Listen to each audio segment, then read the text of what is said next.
De la depresión. Hoy es el Día Mundial de la lucha contra este trastorno emocional, considerado como la primera causa mundial de discapacidad. Según la Organización Mundial de la Salud, la depresión afecta a más de 300 millones de personas en todo el mundo, lo que quiere decir que una de cada 5 personas la padece. Tras el confinamiento y la crisis sanitaria y social que está implicando la COVID-19, las cifras además se han disparado. Nos interesamos por ello y por eso queríamos hablar hoy con la responsable de Salud Mental La Palma, la también trabajadora social, psicopedagoga y mediadora familiar, Maripaz Magdalena Pérez. Hola Maripaz, buenos días. Hola, muy buenos días, Mónica, y muy buenos días a las personas que nos escuchan. Gracias Maripaz por atendernos. Sentimientos de tristeza permanente, pérdida de interés o placer en las actividades de la vida cotidiana. ¿Qué caracteriza a la depresión? Pues Mónica, como tú bien lo estás diciendo, todos esos factores que comunicas de tristeza, de desinterés general, de fatiga física, de problemas de concentración, problemas de insomnio, son multitud los factores que pueden hacernos pensar que nos encontramos ante un cuadro de una persona que sufre depresión, ¿vale?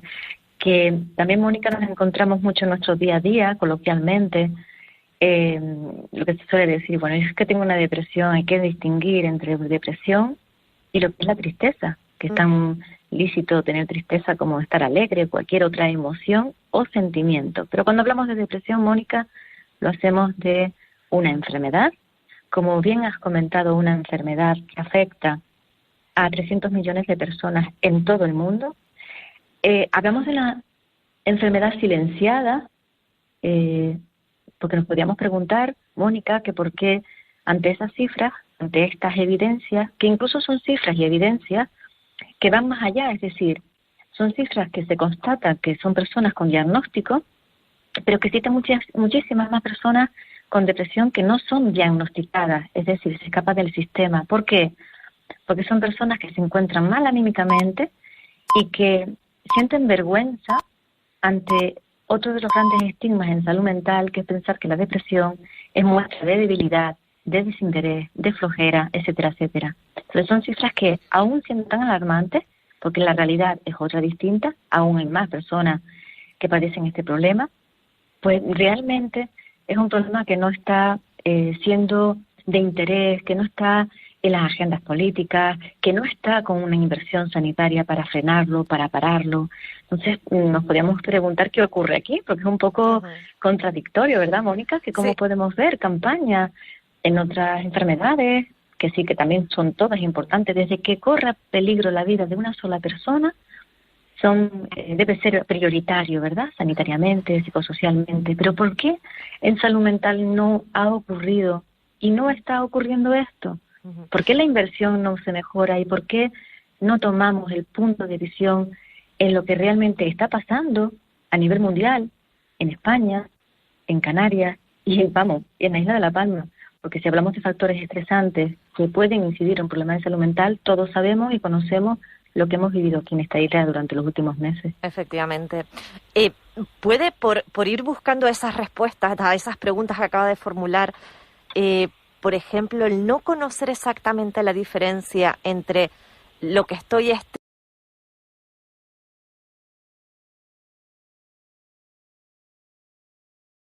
¿cómo puedes saber si lo que tiene es una depresión y debe pedir ayuda?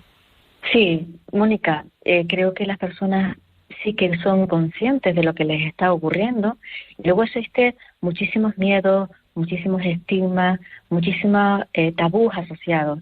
Y uno de los primeros que podemos hablar y dar a conocer es que, primero, el sistema sanitario está totalmente colapsado. Siempre ha estado colapsado para salud mental, pero es que ahora para salud mental está totalmente colapsado por la pandemia que estamos viviendo y por problemas estructurales del propio sistema sanitario. Segundo, cuando ya las personas o los familiares lanzan esa voz de alarma, nos encontramos muchas veces con un muro de que el propio la formación, preparación o sensibilidad suficiente como para atender el caso, porque muchísimas personas, Mónica, cuando van a atención primaria, al médico de cabecera, para entendernos, lo hacen por un padecimiento físico, pero un padecimiento físico que detrás, lo que subyace, puede ser un problema de salud mental, como la depresión. Es más, el 40% estadísticamente de las personas que acudían a su médico de cabecera, y digo acudían porque ahora lo de acudir presencialmente, Mónica, pues está en volanda, la presencialidad física se ha eliminado, es todo contacto o telefónico, y esto ha hecho muchísima mella en la salud también de las personas.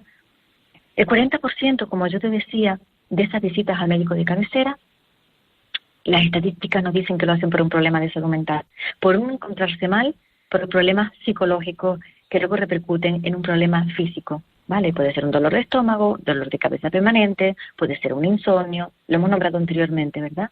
Sufrir una fatiga crónica, un cansancio continuo, un desinterés por no querer hacer las cosas, por no querer tener contacto social. Yo pienso que cuando la persona sí que se siente triste, sabe diferenciar entre si es una tristeza ocasionada pues por un tema concreto que es puntual, realmente cuando está abatida o abatido, estamos hablando, o ella siente, esa persona siente que es un problema mayor. Pero la respuesta que el sistema sanitario o el sistema psicosocial dispensa a estas personas y familiares no siempre es el más apropiado, no siempre es el mejor, porque ya digo y repito, simplemente con ver la inversión que existe, y hay una reivindicación por parte de la psicología clínica, y es que se pide que en atención primaria existan más especialistas capaces de ser centinela, que se ha hablado mucho aquí en la Isla de La Palma, ¿verdad? Fue centinela, captadores de problemas de salud mental para frenar, Mónica, una realidad, que es que detrás de problemas de salud mental como la depresión, que hoy es el Día Mundial de la Depresión, para hablar, para concienciar, existen otros problemas de mayor calibre, que bueno, puede ser el suicidio, ¿verdad? Ya. ¿Se conocen totalmente la causa o las causas de la depresión, Maripaz? Las causas o factores, pues mira, están desde los factores genéticos, y son factores genéticos que no sabemos si tenemos predisposición o no, hasta que llegue un cuadro de depresión o un motivo de tristeza y no sepamos encajarlo. La parte genética está más que demostrada científicamente, y luego también está demostrado científicamente, Mónica, el gran impacto de los factores de alto estrés emocional. ¿Qué pasa? Que estamos inmersos en una sociedad ahora mismo de alto estrés emocional. La pandemia, aquí en la Isla de La Palma, por ceñirnos a nuestra realidad, el alto estrés emocional, lo que hemos vivido con el volcán, de lo que estamos viviendo con su repercusión, con sus efectos, con lo que, vamos, por un muy largo tiempo vamos a tener que enfrentarnos día a día. Entonces son los factores de riesgo, ¿verdad? ¿Qué tenemos que hacer? Prevenir. Igual que prevenimos, Mónica, otras enfermedades, y hacemos campañas de prevención para cualquiera de las enfermedades que podamos aquí mencionar. Existen campañas de prevención. También en salud mental se puede promocionar la prevención. ¿Cómo? Pues principalmente a nuestros menores, trabajar esa parte emotiva. Si sabemos que los factores de alto estrés emocional son factores de riesgo para padecer una depresión, y que detrás de suicidio, el 90% de los suicidios, Mónica, a nivel mundial, y estamos hablando de 3.500 España al año por esta causa y 60.000 en Europa, el 90% detrás tienen un problema de salud mental, y la gran mayoría, por no decir todos, un problema de depresión mayor. Podríamos y tenemos que trabajar, y la salud mental en La Palma lleva desde el año 2003 de manera continuando haciéndolo en los centros educativos, trabajar el área de emociones, hacer que nuestros hijos, que nuestras hijas, que nuestros menores afrontar temas de frustración, que sean capaces de abordar habilidades sociales para comunicar cómo se sienten y entender cómo se sienten los demás, claro, para evitar... Sí, pero Maripaz, precisamente para esa prevención y para trabajar en eso hace falta, como decías antes, inversión. Inversión en programas que que se puedan desarrollar para una prevención adecuada, ¿no? Exactamente, es como un ciclo, ¿no? O sea, si no invertimos, no tenemos programas, si no tenemos programas, no podemos frenarnos, no hay campañas de prevención eficaces, por lo tanto, esto va a ser infrenable. Tan infrenable, Mónica, que para el 2050 la previsión es que has hablado de que, bueno, que es la primera causa de discapacidad, ¿cierto? Para el año 2050, la depresión, esta enfermedad, será la enfermedad más importante y con mayor impacto social en todo el mundo. Estamos hablando de cuando veíamos llegar, ¿verdad?, esa oleada de COVID y nos lo anunciaban, porque lo veíamos en otros países, ¿ves? Y no éramos capaces de ver que se acercaba a nuestro país. Ya vamos por la sexta ola de COVID y desde la OMS los problemas de salud mental es otra gran pandemia, silenciada, cierto, pero una gran pandemia. Uh-huh. ¿Es tan incapacitante la depresión? Sí, es discapacitante e incapacitante. Los dos conceptos son válidos aquí. Es discapacitante porque las personas con depresión mayor, que es ya cuando ya se prolonga en el tiempo, se ha cronificado, pues no pueden llevar un rol de vida normalizado, tentámonos pues llevar una vida de trabajo, de familia, y es incapacitante porque en muchas ocasiones se ve la necesidad de incapacitar a estas personas para que sean otras personas las que puedan desarrollar su vida. Tienen que ser nombrados con un tutor o un curador, tener tutela o curatela, porque la propia enfermedad hace que estas personas no puedan ocuparse de sí mismas. Claro. Antes, al principio, te preguntaba precisamente por la diferencia entre tristeza, depresión, para saber una persona, ¿no? Saber qué es lo que tiene realmente, saberlo distinguir. Pero voy más allá. ¿Cómo sé si debo pedir ayuda? Bien, pues Mónica, preguntando, cuando no sepamos si tenemos que pedir ayuda o no, algo está fallando. Entonces es mejor preguntar y decir cómo nos sentimos. Tenemos una conciencia o hemos tenido una conciencia que está destruyendo, y es esa conciencia de que va al psicólogo o al psiquiatra solamente aquellas personas que están mal, y sabemos que no. De hecho, el psicólogo y el psiquiatra se ha convertido en un terapeuta, en un referente, en un acompañante de vida. Entonces, cuando no sepamos si nos encontramos bien o mal, es el primer indicio para saber que debemos hablar con alguien porque algo nos está ocurriendo. Porque una persona cuando se siente bien es capaz de responder a esa pregunta: yo me siento bien, yo soy feliz. Y entender que la depresión sí que tiene que prolongarse en el tiempo. Es más, en el DSM-5 se recoge que tiene que haber una temporalidad de 2 semanas, que no hay que confundirlo con tristeza, que la tristeza es, como bien comentábamos anteriormente, un estado emocional tan lícito como otros, la alegría o cualquier otro, ¿no, verdad? Uh-huh. Pero el primer indicio para poder hablar con alguien, psicólogo, psiquiatra, un amigo, una asociación sin ánimo de lucro, un familiar que sepamos que ha padecido o tiene una persona con un problema de salud mental, es hablarlo. Nosotros tenemos, Mónica, una campaña que es Hablar es la solución. La hemos llamado Hablar es la solución. Es una campaña que llevamos a los centros de secundaria para esto mismo, lo que la propia frase dice, ¿no? Hablar es la solución, porque lo que no puede ser la solución es ni escondernos, ni avergonzarnos, y yendo más allá, tampoco es la solución hablar luego de suicidio, de esas cifras escalofriantes. Vuelvo, repito, 3.500 personas en España, uh-huh, en época pre-pandemia, acababan con su vida, ¿vale? Son cifras que no se dan en otras circunstancias, se dan en el suicidio. Estas cifras se han incrementado muchísimo, se han incrementado en la edad de niños y adolescentes, Mónica, es una preocupación añadida para los padres, educadores. Y en esta campaña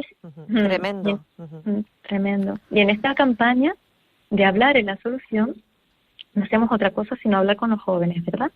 Darles el momento y la oportunidad de que sean ellos los que nos cuenten eso, lo que tú has dicho, y me parece tan importante, de cómo se sienten, porque ante la duda lo mejor es hablar, no importa con quién, pero hablar.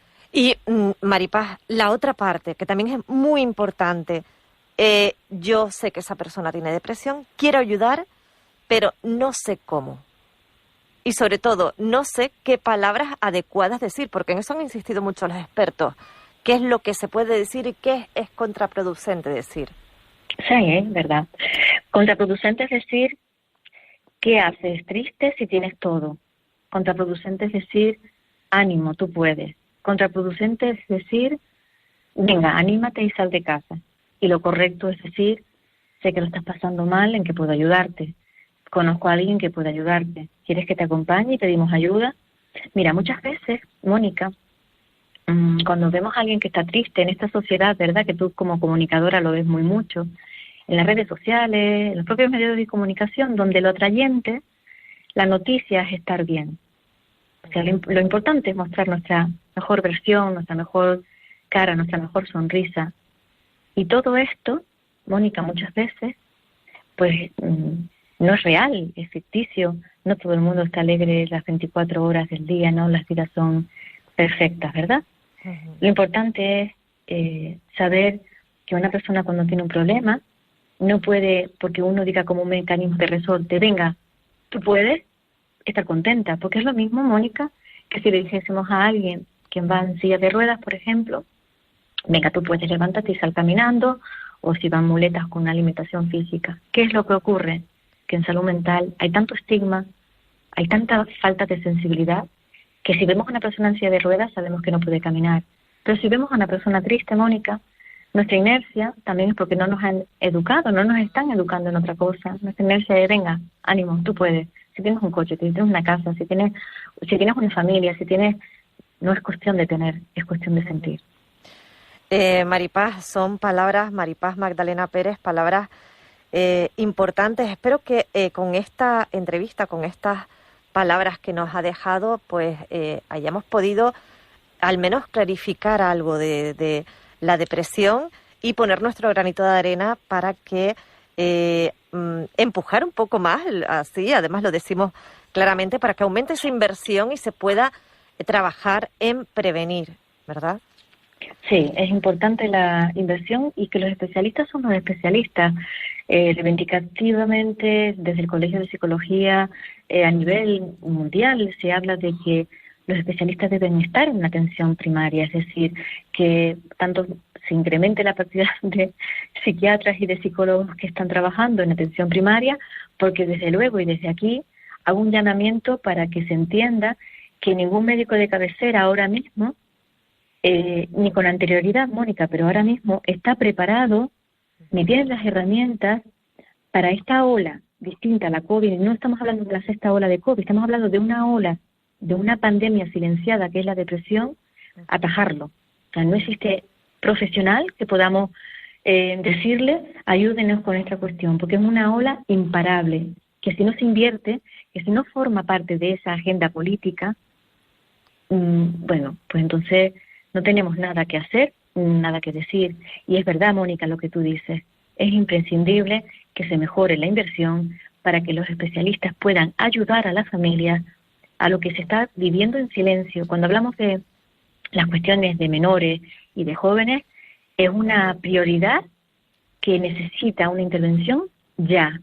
Y considero que el suicidio en estos perfiles de edad es alarmante y considero que mirar hacia otra parte es contraproducente para la sociedad que estamos viviendo. Y yo lo que quiero es que nos quedemos además con esas palabras que acaba de decir Maripaz Magdalena Pérez. Muchas gracias por atendernos, por hablarnos de la depresión. Gracias. Siempre gracias a ustedes. 10:46, seguimos. Hemos hablado con la